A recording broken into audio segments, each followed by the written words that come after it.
How can I use AI to make my life easier, both personally and professionally? And how can I, just improve my own productivity? From conceptual idea to product, AI was a partner. Welcome to the Think AI podcast. Each week, we talk about the most exciting AI research, tools, case studies, and more. I'm your host, Dev Goyer, and I've been working behind the scene in data and AI for over 30 years.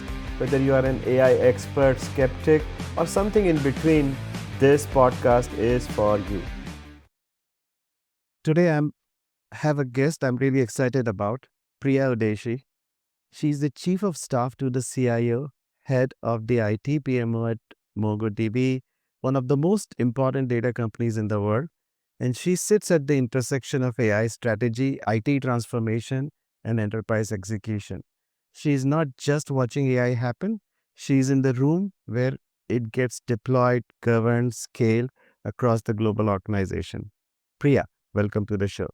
Thank you very much, Dave. I am very happy to be here and excited to talk about a topic that is very top of mind for pretty much everyone in the tech industry. Great. So let's start with your story. How did you get involved with AI, and how has the evolution helped you what you're doing today at MongoDB?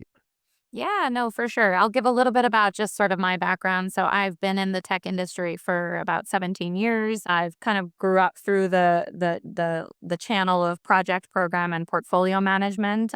So I think being at that, like you said, the intersection of strategy, execution, operational discipline, it's really cornerstone to, driving PMO leadership, driving modern IT portfolio leadership. So that's been my primary space. I've been at Mongo now for 3 years. So I joined leading a technical program management function under our CIO's office. Again, driving technology enabled AI powered strategic delivery across the enterprise. About 7 months ago, officially assumed the chief of staff role. So again, kind of getting that inner corner office of the CIO vantage point for all things AI. I would say that my AI journey, this word AI has actually been in practice in our, tech evolution for many, many years, pre-LLM era. And so I would say, prior to this sort of an official launch, kind of pre-GBT era, AI was really a wrapper for, I would say, all things predictive analytics, machine learning, robotics process automation, right? So like RPA, capabilities, any type of automation that you could put some predictive algorithmic, a boundary around was considered AI at the time. And so, a lot of the project initiatives that, I had led or I had, folks on my team leading were really in that space. ChatGPT, was launched just before I joined Mongo, just as I was entering Mongo. We did, I would say, what most tech companies do. We started on our chatbot era. So it was really focused on, how do we, we didn't want to just roll out ChatGPT at scale, across the enterprise. You have your security, all of those things are very important. So we don't want to, start pumping, Mongo specific information or internal company data, of course, into those public LLMs. So we went on the journey of building our RAG infrastructure, connecting a GBT style LLM to our data sources. We ended up building something called MongoGPT, which is actually still in existence today, and it is used across the enterprise. So that was really, I would say, the learning phase of kind of the AI evolution. Fast forward to the agentic phase, which is what I think we're in now. We kind of have two paths, at least at Mongo. Enterprise agents and enterprise scale level agentic workflows definitely is cornerstone to our AI strategy, looking at how we can improve the lives of sellers, right, across our go-to-market teams. Like, how can we build GTM or kind of go-to-market agents to help sellers get everything they need to know about their accounts, their customers, right at their fingertips? On the people team side, how can we build agents to address employee cases, submitting simple task workflows? So there's definitely a good portion of our AI strategy that is, focused on infusing AI into the daily workflows across all of our customers across the business, which again, working in IT, our customers are every employee of the company. But then we also are looking at how can we actually democratize the use of AI for everyone in the company. I mean, we talked about this when we first met, Dave, like you and I should be able to create our own agents. You and I can create our own agents today, right? It doesn't, I'm not, I mean, I'm an engineer by trade, but I don't sit behind a computer and code, in my role today. It's a very different, kind of vantage point. But how can I use AI? We're all thinking that. We're all asking that question every single day. How can I use AI to make my life easier, both personally and professionally? And how can I, just improve my own productivity? So, we do have, and that's a real thing that I think a lot of companies are facing is, what we don't want happening is similar to every, and I would say being in tech, we talked about this the other day too, like the notion of shadow IT, right? There's, when an enterprise solution is maybe not as quick or as fast or coming into your fingertips as quickly as you want, what do you end up doing? You go and buy it yourself or go and build a solution yourself or purchase a solution yourself. And we will and are seeing that happen with AI as well, right? So if we don't, keep up with the pace of innovation and speed that is necessary to get these agentic workflows and these AI infused into the day to day of every single employee, you'll see people creating their own personal accounts, creating their own, agentic capabilities outside of maybe your company enterprise, secured environments. And that's exactly what is counter to what we want. So those two streams, I would say enterprise scale is definitely a stream. And then also low code, no code, democratized agent creation is another avenue that we're looking at as well. No, that's really good to hear. And that's a pretty powerful story that you have. I want to follow up on one thing. I think the other day we talked about it. Before that, I want to ask you, I think I know the answer. Yeah. I'm looking at three different buckets today. One is AI curious, who are just seeing ChatGPT as everything. Then there are AI enthusiasts who are actually seeing the ChatGPT. They are seeing the other world like Claude and so many other open source model, Kimi 2.5 and so on. And then they are AI skeptic, where they think, oh, if AI touches anything, it's gonna, bring our world to the knees. Where do you put yourself and why?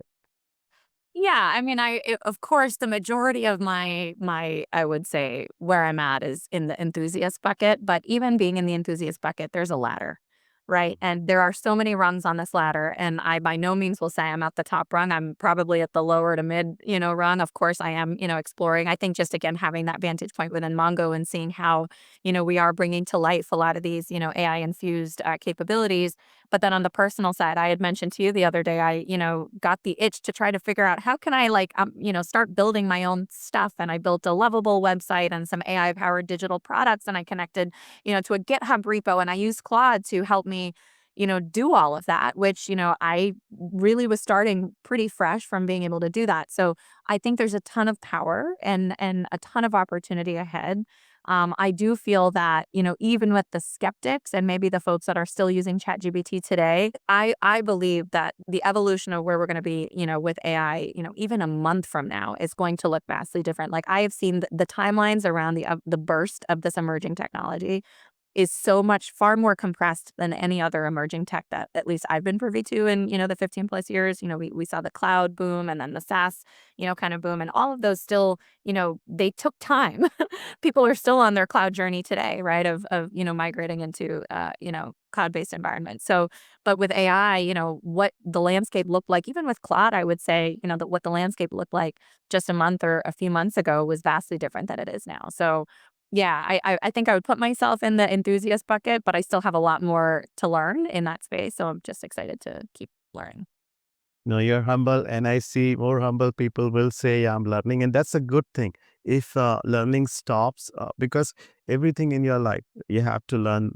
Even if you're a musician, you are an artist, you are a player, you're always picking something up from someone else, and that's a great thinking and the value that you have. So I appreciate that. Yeah. I will also pick up on one more thing. I think the other day we talked about, and I could be wrong, Glean's agent framework that you mentioned. What is it, and how do you see it fit in what you're gonna do? Yeah, so Mongo has adopted Glean as our enterprise search platform. And that's actually the other, we talked about enterprise scale agentic solutions. We talked about democratized low code, no code agentic solutions.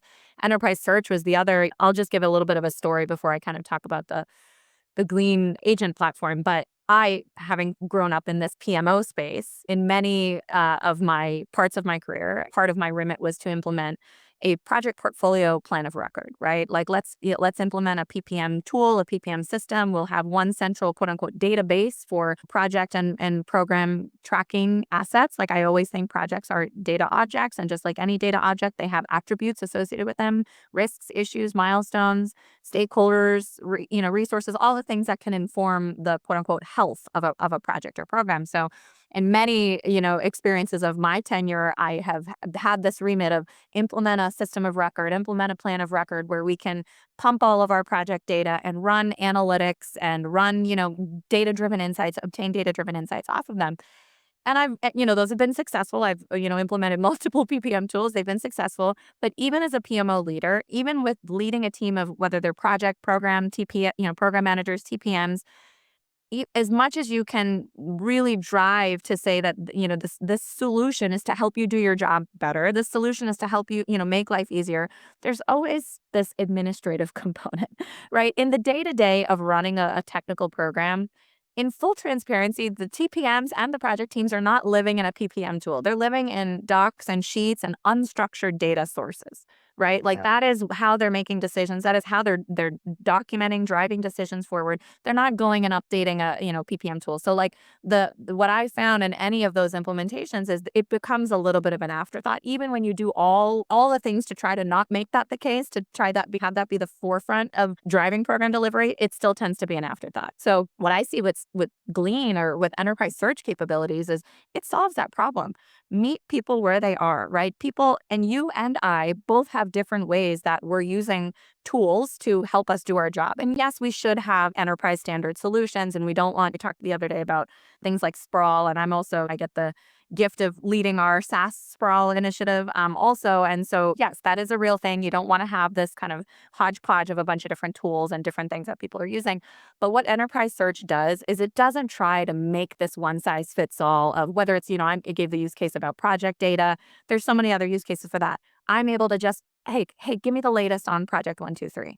And it's searching the network for all of the different, data sources that contribute to that. And it's translating it using AI powered summarization to translate that into a meaningful output that I can then, again, whether I'm writing a, QBR deck or giving a strategic update to our senior, leadership team. That's the power of enterprise search. So that's where we started with Glean. We have since kind of moved away from mandating the pumping of project information, at least from my team standpoint, into a singular tool. The next stage of what we really want to do with Glean, and there is a dedicated team to focusing on this, is how can we release, an agent moderation framework across the enterprise so that we can build our own agents directly on the Glean platform. So that is sort of our next phase of the evolution. Oh, that is beautiful. And it just reminded me of one of my own stories. I worked with a large healthcare organization, and they had several operating companies across the globe, and we were managing different programs. And every year we used to evaluate one of the PPM tools. So we had to do PMP and all that, but that's fine. But then we are looking at PPM tools, and guess what? None of the tool were really solving the purpose, like you mentioned. You don't live in the tool, Yeah. and all the PMs hated it. They didn't want it to go into the tool because they still have to see if you're entering the data there, somehow that should made into the people who are looking at it. But Right. Yeah. they don't look at it either. So then you're spending time in meetings and then saying the same thing that you entered over there. And then they had a legit reason that, okay, I don't want to update it because I'm already providing it in so many other ways. And I don't blame them. We started doing it in our organization from that point onwards. So in our consulting business, we are also using consultants and employees in India and other places. And those, they have different cultures, as you already know, different time zones and things. So we started using different methods like, maybe WhatsApp, Teams chat, Yeah. and started collecting it and started putting back into the system in the BPM tool itself. But Imagine, it's more on the no, I was just imagine if you had agents to do all that for you. yeah, and those are it happening as we speak, right? So they created their own unified box. I have my own unified box, and those are guiding us what to do. Not that we don't want to connect human to human, but that connection should be about solving problems rather than providing updates. And Uh, that's one of the thing I personally hated most, that you're just sitting in a meeting where 10 people are providing update, which you could probably read off and start taking actions? You are preaching to the choir. And I think about this a lot too. I mean, again, being in the PMO space, this is the evolution from outputs to outcome-driven leadership to value-driven leadership to, what is that focus on business outcomes and have that really underpin everything that we do. I've always said the outputs, again, coming from the vantage point of program delivery, the outputs are important because they inform the outcomes. Mm-hmm. Right? You can't drive and of course, an outcome is like, I don't want to say it's you have a strategic priority and intended impact on the business that you want to have. There's a set of work that has to be done. Bringing that down to earth and decomposing that strategic, pie in the sky, intended value outcome. You have to do a body of things and set of, yes, there's tasks and activities and things that have to be done to realize that outcome. But the value is in driving towards that outcome. If you can automate and build agents to focus on the outputs, to your point, then the shift in the conversation becomes very different. You're not talking about administrative tasks and activities and tracking progress against those because in an ideal world, you have agents doing that part for you. You're really the shift in the whether it's a meeting, a report out, an update from one of these reporting tools. You're able to look at a data driven report that gives you decision velocity, right? That gives you what do I need to do next to actually drive progress towards this outcome. And that's where I think AI is going to really change how many roles, as we already know, how many roles operate today. And I think with that intended shift into focusing on the outcomes and accelerating decision velocity across the business. So, Priya, thanks for that great insight. One of the things we also like to hear from our guest is that how what you do in your job and your passion helps and solve the real world problem. Some of the things we already talked about. We personally work in manufacturing and healthcare space, so we are focusing a lot more there.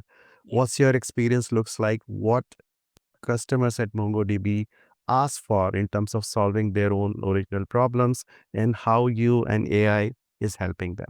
Yeah, no, thanks for the question. So yeah, as I shared earlier, like my passion, and I think why you and I we had such a great call even earlier this week too. We're problem solvers, and so I think the crux of like the basis of how I grew my career, where kind of evolved my passion for this space of IT strategy, IT transformation, program and portfolio leadership, is rooted in that fundamental core principle of loving to solve problems, loving to help optimize. My husband kind of jokes and says I'm too type A for my own good. Which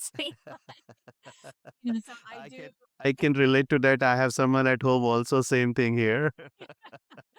So it's the relentless and ruthless focus on optimizing everything down from like my own personal day to day to how we serve the business. Again, working in IT, how we're driving solutions for our customers who are every employee of the business. Like how can we ensure that we are delivering in the most efficient and effective way with again that relentless and ruthless focus on driving strategic value for end customers. And I jokingly say like, it tracks that I grew up in this space of project and program management. I'm type A, I'm a Virgo, whatever, you want to say, like, kind of contributes to that particular persona. But it's a persona for, I would say, people that really thrive in driving efficiency. And, he says I'm too type A for my own good. He also says I'm almost to a fault, like, if it's not done in the most efficient way and it's like anything, even like cleaning the house or, packing for, a trip and things like that. Like I try to just optimize and make, as efficient as possible, anything that I do. So again, and how that translates in from a professional standpoint, again, that's where, when I say I'm an AI enthusiast, it's because when you talk about driving efficiency and optimizing how you do things, like that is what AI is for, So I am going to continue to be a forever learner about how can I use the tools and the resources available to me. Of course, security is very important. So I think again, just being in IT, I don't think I'm the person that's going to just throw my likeness all over a bunch of different tools and see which sticks. Like I do want to be thoughtful about what information I'm putting out into what tools that I'm using and how I'm using those tools and how my information is being used within those tools. So again, I think taking a thoughtful approach to just again, both professionally and personally, how can I use AI to make me better at my own job, at everything that I'm doing, at everything that I'm, focusing on, and how can that translate into actual value that I'm driving, both for, the enterprise as well as our customers. No, that's a great thought. And one of the things you talked about being type A, uh, I'll divert it to a better place. What's the difference between the leadership thing AI does versus what you actually do it on the ground? Because sometimes, and this is a good thing with type A people, sometimes they are they are driving it in the way it needs to be versus what is needed to be on the ground. So how do you use your personality type there to build better leadership within yourself and within your teams also? How I'm using AI specifically, or Yeah, you and AI both. Ultimately, your AI will be your clone, right? I mean, at the end of it, it will be sort of an emotionless clone of what you do, but it will do it in a better way. So your personality would always reflect in what you do in AI. absolutely. And I think we talked about this earlier this week too. Even with AI is exactly that. It is a partner. It can be even on this personal project that I tried really just with the intention of professional development, learning more about AI so that I could be better in my day-to-day job. From conceptual idea to product, AI was a partner. The AI was in the passenger seat. I was in the driver's seat. And I think that always has to be the core. Like yes, an AI is not going to be a replacement for your ideas. Your ideas are your own. There's a book that I read to my kids about similar, like you want your ideas to be your own. That should never go away. And AI will never replace that. What AI can do is help polish your ideas, sharpen your thinking, give you, um, a vantage point that maybe you didn't think about. But you also have to be mindful that that vantage point is based on whatever information could be scraped from the internet, and surfaced into the LLM. So take it for what it is, but always feel grounded in your own um, intuition, if that makes sense, in terms of how what your approach to leadership is, what your approach to human empathy. Nothing replaces human experience.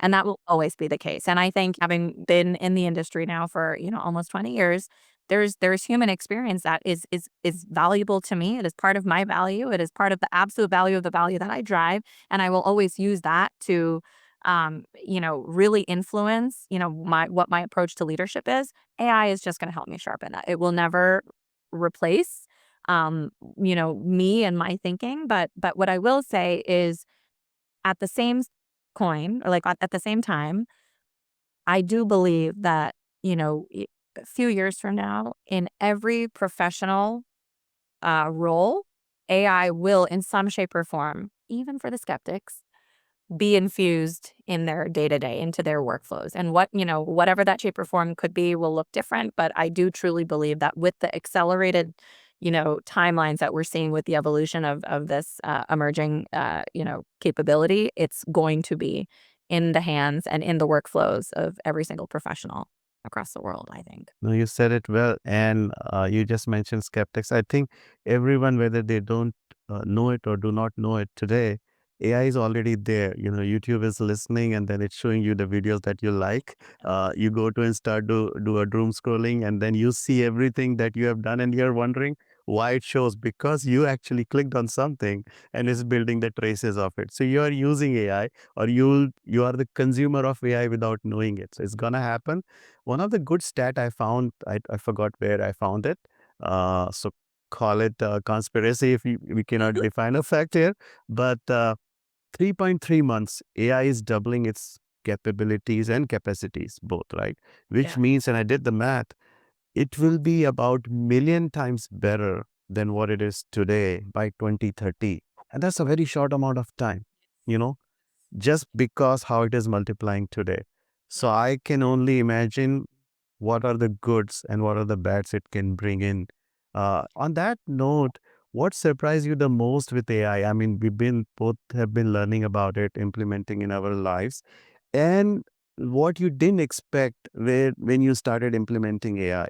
Meaning, when you heard ChatGPT. I mean, we both have worked. I started AI in 1996, 97 doing algorithms and things like that.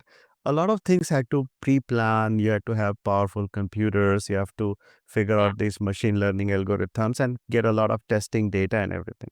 But Yeah. now it that all has been gone, or at least people think it's gone. So what was your expectation and the unexpected thing that you saw with AI today? Yeah. So I mean, compute. You already kind of the compute aspect and how we keep up and keep up with the pace of the needs of AI from a compute angle. I think is something that every infrastructure and technology company is having to grapple with. But another one that I would say, and I would say I wasn't. It's not that I am surprised that it happened, but maybe I wasn't, but I'll just share what it was. When we talked about like the ChatGPT coming out and we created our own MongoGPT, and then of course Gemini. We have Gemini in our Google suite. We have enterprise search. We have this notion of sprawl, right? Agent sprawl is a real thing. And again, this is where I say I can't say I didn't expect it because we saw it happen with SaaS sprawl. We saw it happen with tech sprawl, with process sprawl, with data sprawl. I mean, these are words that every scaling technology company has to figure out.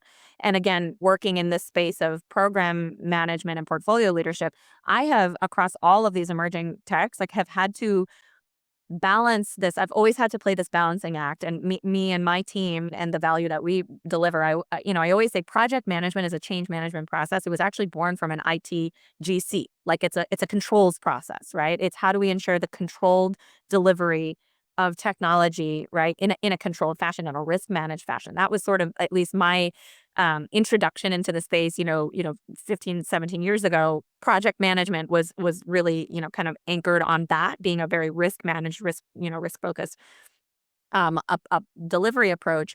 But as this evolution has happened, we talk about outputs and outcomes. You have to balance process and risk and governance, dare I say the word governance, with speed, agility, value acceleration, innovation. So how do you balance those two things? That's always been something that, it depends on the company that you're in, the risk appetite, there's pace of innovation, their pace for, of growth, but that has always been a fundamental balancing act that PMO leaders have had to play.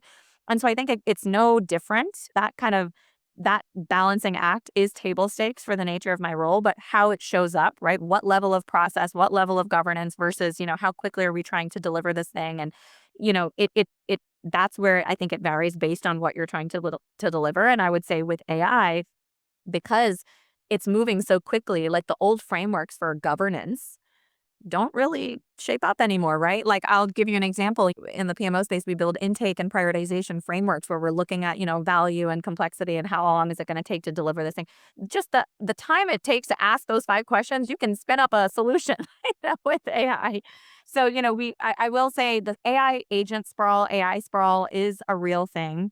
There is such a thing as AI governance. Now, is it going to look the same way as traditional program governance that, we've typically overlaid on some of those, historical technology solutions that we've delivered? No.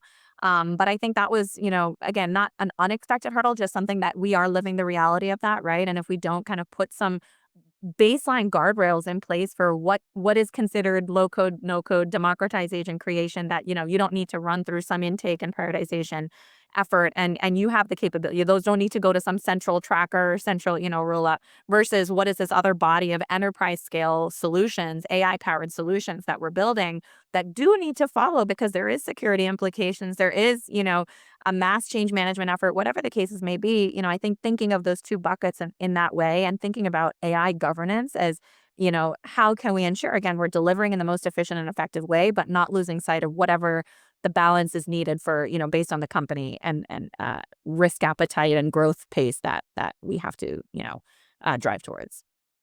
Now that this is great conversation, and it pointed me to a few things. I'm looking at unexpected hurdles adapting AI, and that happens to every new technology. When you go to, let's say, an EV based, vehicles, then you have to have a charging issues. The blockchain came, and a lot of fraudulent events started to happen, right? So every technology innovation will bring that risk, and you have to bypass or surpass that hurdle.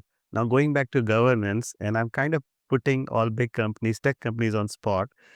Back then, I'm 54, we came from a background where the software needs to be really stable and then only you start using it. And Yeah. then we see Google's and Microsoft's, and I want to pick one company here. They started releasing beta versions. And if you relate our PMP head or project management head there, that's not a good solution because you are having your customer test it out. But it goes in both ways because some customers are hungry, so they want to get their hands on it. But Yeah. most solutions today are released in beta versions. They are not governed. So I would argue on AI side the same way. If those softwares can be released in beta, AI can be released in beta. Now I understand the threat is much bigger, and that's why some of the organizations are going into responsible AI. What's your take on that? And that relates to tech sprawl that you were saying before. Yeah. I mean, I think you're 100% correct. A beta is a whether it's a POC, whether it's a pilot, right? Like, I mean, even internally, we roll out solutions to a beta group, right? And that is the group that it's testing from the standpoint of the user experience as opposed to the stability of the platform. So I Mm, do think that those two things, beta doesn't mean put something out into a production use case that hasn't been tested, sure. right? What beta means is it's beta, right? We're not GA yet. We haven't, general purpose this solution. We want to get user. It's really grounded in the user feedback and the user customer journeys that are utilizing that specific solution. How is it actually helping them solve their problem? So I do think maybe thinking about beta from that standpoint is important. With AI, when like code generation is that's what everybody wants. Everyone's wants to get their hands on Claude Code and Augment and Cursor, like all these big tools that are out there, and they're very powerful. Again, as a non-coder, I've had dabbled with Claude Code, and I'm like, wow, like I can build again digital products, build AI powered things. So again, that is becoming a democratized use case. I think it is something that companies are going to have to think about. Operational rigor, it has to be table stakes, Okay. right? So we still want to look at things like percentage of defects post production rollouts, even if those rollouts were 90% AI generated, right? There are still basic DevOps style checks and balances in place that we do want to make sure are put in place even with beta versions. So yeah, so that is, security, reliability, durability. I mean, these are things that have to continue to be table stakes even with AI powered uh, development. No, well said. And one of the other point I also wanted to touch base on is that AI comes with this is the biggest hurdle with AI, which is hallucination. Yeah. What have you seen? How are you handling it? And what do you see in future needs to be fixed or will be fixed that you have a hope for? Yeah, hallucinations, and this is where it gets very much more technical that the engineers at my team within Mongo are super skilled at dealing with. I will say we saw, at least from an end user standpoint, more hallucinations occurring with some of the earlier models. That's where the right reasoning, the right embedding, the way it's configured really does matter. And that's where even with beta, you have to test that, right? You have to test these things even before you release something into beta. And even within beta, that's where, it depends on what those workflows are. Are you building agentic capabilities in that solution that are really going to completely remove the human from the workflow? If so, that those various scenarios of testing to really test, are those what are those how many what are the hallucinations that we're getting and how are those going to impact, the workflow in its journey? Those have to be really tested. Now, if the agents are pulling information from various sources to give you an output that might not be actioned on, right? That's still the human that's actioning on that. That might be something you can test in a beta format, right? Like that you could go before you go GA, get a few users. Maybe we did that with some of the internal agent solutions that we've created. Ask it certain questions. I'll go to market one, like pull up information about a certain account. Is that information the right information or is it hallucinating? Right. So that's the kind of user feedback that we do want to get because those users are the ones that are closest to the knowledge and the accuracy of that knowledge. But it is a very real thing. I with certain, you see prompt libraries now all over LinkedIn. People are still suggesting ways to kind of contain the amount of hallucinations that you can get. I do think that a lot of the latest models, like with Opus, for example, haven't really had that problem. It's become, I've stored all my memory there, and of course, you have to review everything that an AI is generating for you, and it's been pretty spot on. So I've knock on wood, haven't seen it as much there, but there are things that you can do in prompting that can contain the level of drift, if you will, with the data output. Yeah, no, that's very true. And one of the thing I remembered, or what is happening, I spend about 30% of my time learning and where AI is heading and where the world is heading in technology. Uh, what you see a big shift today. So there are three things. One is prompt engineering. Second, which people are discounting a lot more, is context engineering. Yeah. And AI hallucinates a lot more because it's missing context, because it only has a million token, the best model. The other ones only had like about 300, 400K in terms of token, and token are loosely coupled like words, right? So only those many number of words it will remember. So then people started to evaluate, and I built my own second brain using Obsidian, a story for another day. But it started to remember everything. But now that everything's still too much, so even that needs to be summarized. And when you summarize things, things gonna miss out, right? So context engineering is one thing I see as a big challenge, and it is being solved. The third one I see, which is the biggest of all, and Elon Musk of the world and others are trying to solve it as well, infrastructure. I really see AI itself as an infrastructure. So recently I saw innovation called Tiny AI. Not a plug to them. I mean, I'm still curious to see what they're doing, but it's Yeah. like a small hard drive, and it has all the AI models of the world sitting in it, and you Oh, don't have to pay for it. It's really powerful, and you okay. can plug into your Mac or any device, and so you are bringing your own AI. So that's an AI as an infrastructure. I see that as a big shift, right? That's what is coming in AI. Yeah. The Yeah. third that is coming, so along with context, I should have said that, is memory. So memory management is a big deal. These are the three things which is coming that I see. There are certain evolution or innovation that is happening. So you see OpenClaw has been talked about. Yeah. Uh, NVIDIA jumped onto it, so they created NemoClaw. Then Claude Code has started producing a lot more features, such as remote dispatch and some of the other features. This is what I see coming. What do you see coming, or what do you want to see it coming? Also, is the question here. So, from your own vantage point. Yeah, no, I think that's a great question. Just the memory aspect alone, I think, is huge. Like, I will be the first to say, even in my current workflows, prior to Claude we do have Claude now rolled out across the enterprise for engineering at Mongo, but on a personal standpoint too, like I had a running GBT from when I was using Chat GBT. I had a running chat because that's how it had quote unquote context or memory, right? But then I hit my chat limit. So then I would copy paste that chat and go to another chat, right? And then when I created my own personal cloud account, I copy pasted all of that and I stored it as memory. So I had to kind of do my own like stitching to Mm-hmm. create a starting point of my brain partner, which is now what I do use is primarily Claude. But yeah, so I do feel like exactly what you said, the context, creating context as infrastructure, that is your starting point. How do you create the right starting point? So you're hitting all the things that you said. You're minimizing hallucinations. You're starting from the right vantage point. It's indexing on the right priorities too, because what I've also noticed, again, just from a personal individual user, I'm giving it certain information. And then when I need help writing an output for something, it's not wrong, but it's prioritizing data points that I would have never the indexing it was indexing on things that I would not have considered pulling into whether it was a report, a memo, or an update. It's because it didn't have the full context, right? So I 100% agree. That is a place where I think there's huge opportunity in all of the models, right? Is we were starting like with certain perplexity and things like that, where you can, has access to all the models. That's great. But using that to actually build a context layer infrastructure base that is your starting point for, it has the memory, it has the full context. So you can truly use it as a comprehensive brain partner for your individual workflows.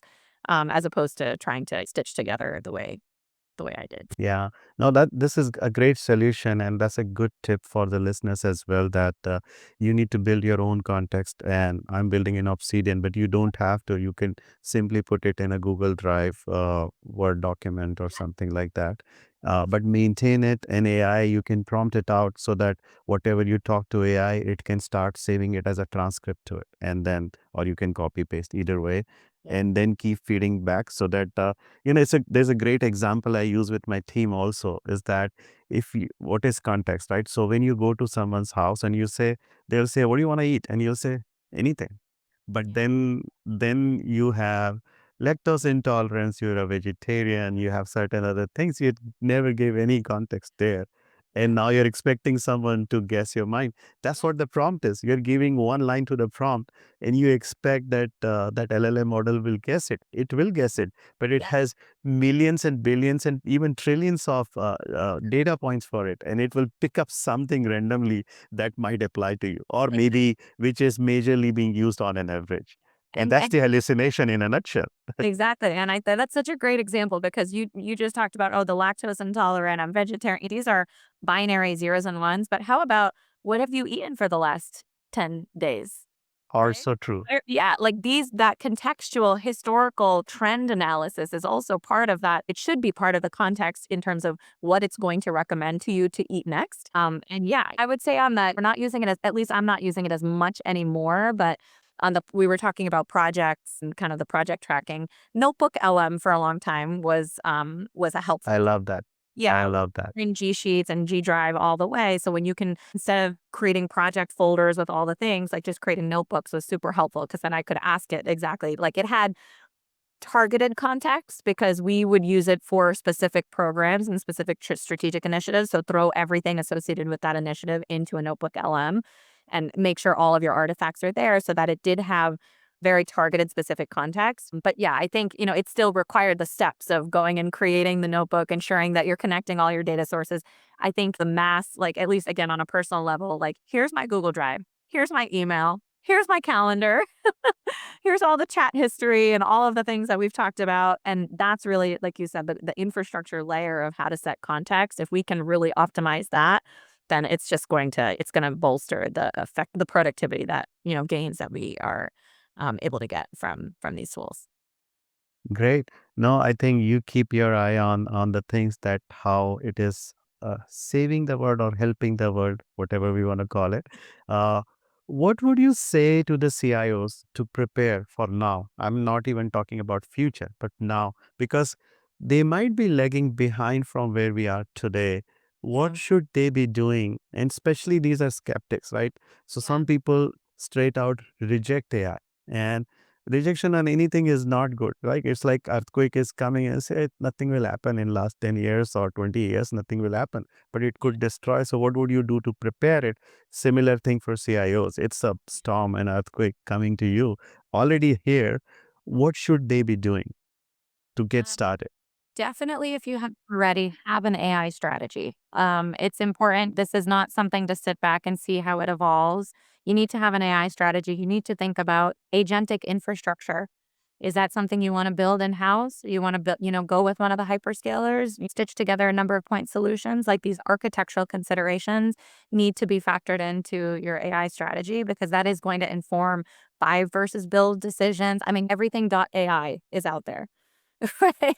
Every company is, kind of trying to, hit the gold rush in terms of the, AI products available to enterprises to drive efficiencies in their ecosystem. Now, of course, the number one question that every CIO and every tech leader is asking is, how are you using AI to, help the enterprise? How are you using AI to help the enterprise? Having that strategy defined, having that, those technical architecture decision points defined upfront is going that can inform every buy, every build, every, solution creation, every project or initiative, AI powered initiative that gets prioritized. The fundamental of it is having that AI strategy aligned to both with, of course, with at the CIO and, technical leadership level, but even with the rest of the, the C-suite. And so that's what we did at, Mongo. The first couple of years, I would say, we're definitely innovation center. Let's, get our hands wet, figure this thing out, build the Mongo GBT, build this other things without really a clear strategy. And this year I feel, especially with our new CIO, we have a very clear strategy of how do we want to propel AI across the enterprise. And so I think that's really the most important thing. Think about AI governance. What does governance actually mean to your organization? Again, based on those things that we talked about, risk versus value, innovation and speed. How do we want to balance those two things? And having some semblance of, doesn't have to be these bright, shiny, complex, robust frameworks. It's just a lightweight thing that you're going to use to assess powered AI initiatives, and what your architectural approach is going to be to solving those problems and building those AI solutions. Think about that now, define that now, because it's very quickly going to become too late. Yeah, it's on your head already, and you just have to deal with it. Whether deal with adaptation or deal with resistance, it's up to you. It's gonna hit you very hard. And but AI is a friend is what people should take out of this discussion right now. Yeah. One of the thing I also want to pick up on, you just mentioned that your organization is using Cloud Code. We are using it in a very siloed way because we're a small consulting shop. So I'm a little bit curious. Every strategy has few components. You have strategy, you have strategic initiatives, then you have phases, projects, workflows, Mhm. and then you have measurement, KPIs. How are you measuring, or how the organization is measuring Cloud Code performing and comparing? Because that's what most CIOs and CTOs would do. They will compare with the old world. This is how our developers were performing. This is the KPI we had. What's the difference? Are you noticing anything? Is there anything in place that is being giving you some differentiator?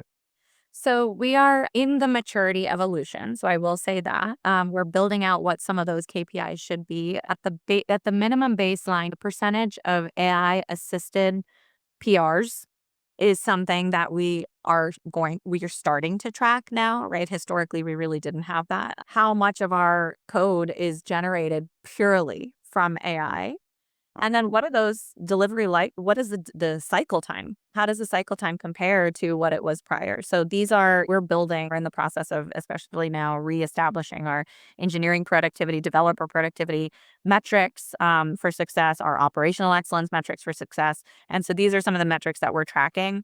I think the story is still unfolding, right? Like, time is now evolving to see how is this trend over time occurring. Are we seeing improvements in cycle time as a result of uptick in code generation, code generated from AI? Are we seeing the complementary, trend down in actual cycle time? Those two things, those insights are what we're working towards now.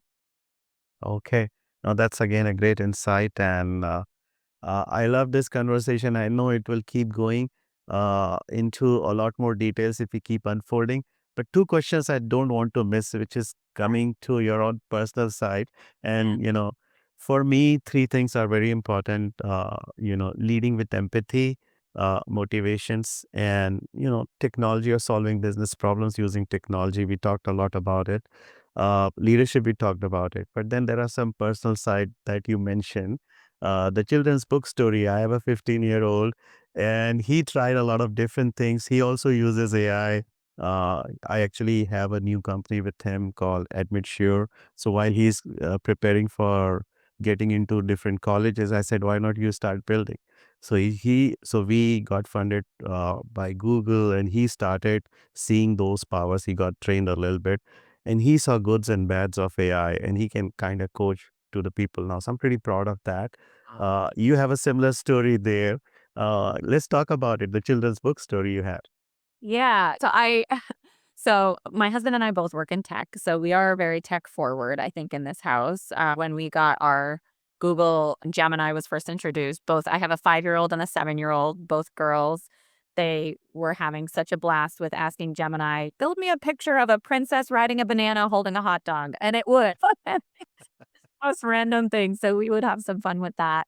My 7-year-old is in second grade. They have Chromebooks this year. So inherently the world is different, right? When we were growing up, my teachers wrote on chalkboards. We had notebooks and pencils and nothing, right? We didn't even have cell phones in the house at that point. So it is inherently a vastly different world. We are very conscious about how we allow technology into their hands. I mean, simply put, we don't even let them use their iPads or watch TV during the week. So there is that. We still are very, yeah, I would say, controlled and conservative when it comes to screen time and things like that. That being said, there is no reason why a 7-year-old can't enjoy the power of AI. And so the example that we were talking about the other day is my 7-year-old. She's a wonderful writer.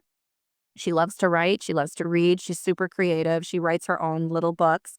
And so over Christmas break, she had written a book, a children's book. She even drew all the pictures for it. The story is about little two moons, a mommy moon and a baby moon eating. They make a star cake. It was super, very sweet story.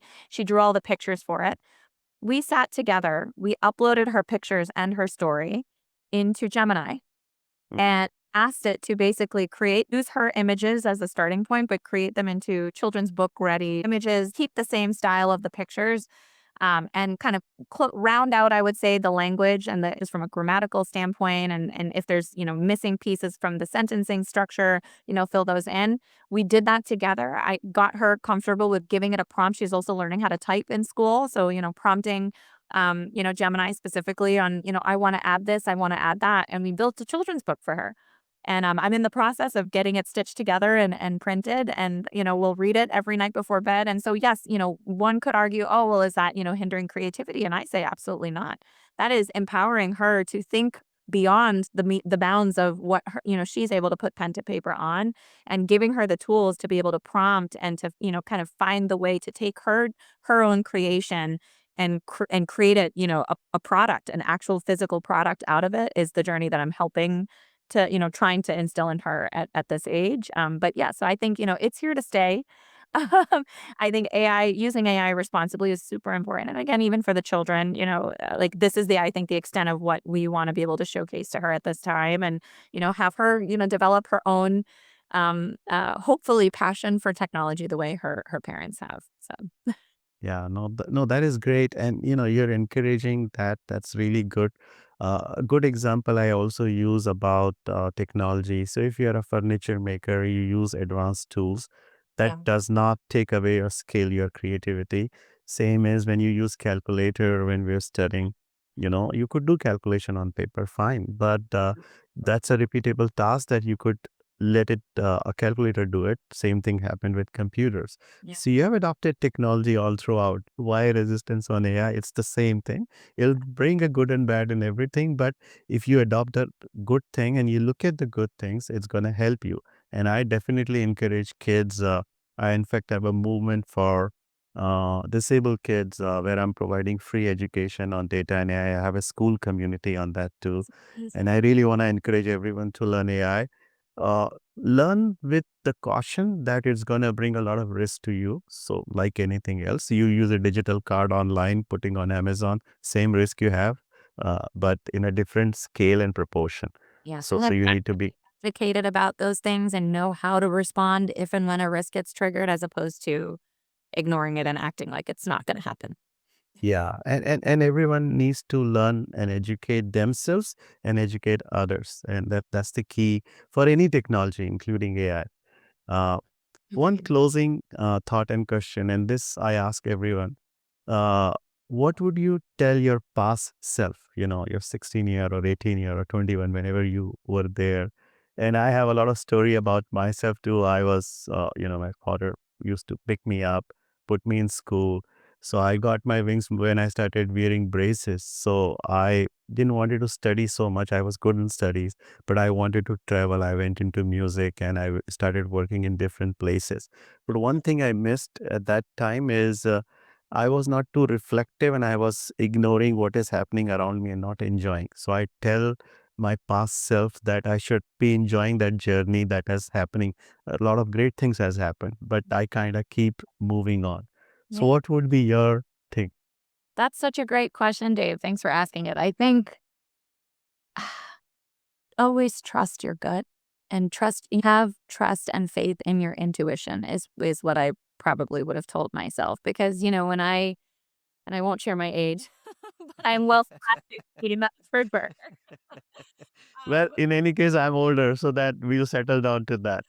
Yeah, but I remember it like it's yesterday almost. That's the irony of the whole situation. It was not anytime recent, but I do remember it as if it was yesterday. And just with this, like we're talking about AI and technology, my husband and I, we were recently saying too, we are the last generation Uh-huh. that remembers a life before all of this. Like internet. We had a TV in our house. That was it. And it was this big boxy thing. And I had a big, computer. No, when I grew up when I was my daughter's age, no iPads, no cell phones, no any of that. So, and we are the last generation, I think, to like have that, preserve that memory. So, by the time I was 16, of course, I think I had a very big looking cell phone, but yeah, I think we're such sponges for knowledge. And that's a good thing. But I do feel like just reminding myself that, your intuition, even and especially with AI coming in and all of these data is an abundance today and is quite difficult to navigate through all of it and know who you are and know what it is you want. We were talking about the other day, I'm getting influenced. You clicked on maybe one AI arbitrage ad on my Instagram and now I'm getting 15 of them. Or your AI consulting business, start, AI arbitrage business. So, yes, that is happening. We're all getting influenced by, the data around us and the channels around us. And those are so much more relevant today than they were, when we were, 16 years old. So I think, just the what I would have told myself back then, what I will tell my children, because they are kind of the mirror of what I wish I could have told my 16-year-old self is just trust your intuition, lead, really truly believe in your, it's almost like manifestation mindset. Like think about your gut is what's going to tell you what your true path is and always trust that intuition. Lead that path with intention. Don't just let the world influence you and bounce you around without really asking yourself your question intentionally, what is the path that I want to go on in my life? And just trusting that. No, this is so beautiful. And I also relate to that. And I just thought these are four M's that I look at. So my doom scrolling is about mindset, motivation, music, and there was one more M. So there are four M's that I constantly look at and see. So I'm welcoming all that AI sending those stuff to music, right? So it's sending it to me, and I love seeing those things. And I love connecting with people. So thank you so much for connecting with me. You have been incredible. And where can people find you? I know you're on LinkedIn, but is there where people should look at and find you? And I'll provide a link to people on my Thank blog if that's okay. That would be wonderful. I love, similar to you, like I'm just excited to be in a space that has so much opportunity for learning. Thank you for reaching out and connecting. I'm so happy that we were able to meet and we have each other in our network now. And so yes, I'm available on LinkedIn. Feel free to share the profile. I started writing recently as well. So I have a Substack and I've just been sharing insights, that are I'm passionate about. And I'm really, I think entering a phase of my growth and my professional journey of, continued learning. And yes, I want to continue learning from both experts, novices, people that are in the journey with me, whether it's AI. I have a very strong passion for music as well. So we share that in common. But yes, thank you for this, wonderful dialogue and just looking forward to, staying connected. Thank you, Priya. That's Priya Udeshi, Chief of Staff to the CIO and Head of IT PMO at MongoDB. If you're thinking about AI strategy in the enterprise, that is someone you want to follow. She just mentioned Substack. So do go ahead and follow her. Have a great day. Thank you. You have been listening to Think AI podcast with Dave. Take one idea from this episode and turn it into action.